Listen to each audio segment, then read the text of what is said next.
नमस्कार प्रिय दर्शक बंधुरा स्वागत आमादेर जलपद्म यूट्यूब चैनेले। आमरा जानी जे এই গত ৮ তারিখে হয়ে গেল মহাশিবরাত্রির ব্রত এবং অনেকেই তাদের বাড়িতে এবং মন্দিরে গিয়ে মহাশিবরাত্রির ব্রত উদযাপন করেছেন। তাই আমাদের দিনহাটা থেকে আমাদের এক দর্শক বন্ধু শ্রী জ্যোতির্ময় দাশগুপ্ত মহাশয় আমাদের সকলের সাথে তার বাড়ির এই মহাশিবরাত্রির পুজোর একটি সুন্দর ভিডিও সকলের সাথে শেয়ার করেছেন। আমরা জানি যে মহাশিবরাত্রির পুজো কিভাবে করলে কি হতে পারে। যদি আপনারা না জেনে থাকেন তাহলে আমাদের আগের ভিডিওটি দেখে আসতে পারেন, যেটি আমরা ডেসক্রিপশন বক্সেও দিয়ে দেব।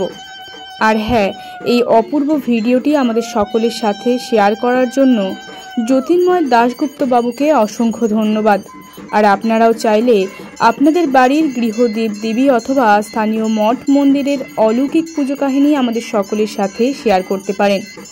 আমরা আপনাদের বাড়ির অলৌকিক পুজো কাহিনী আমাদের ইউটিউব চ্যানেল জলপদ্মর মাধ্যমে সকলের মাঝে তুলে ধরার চেষ্টা করব। ধন্যবাদ।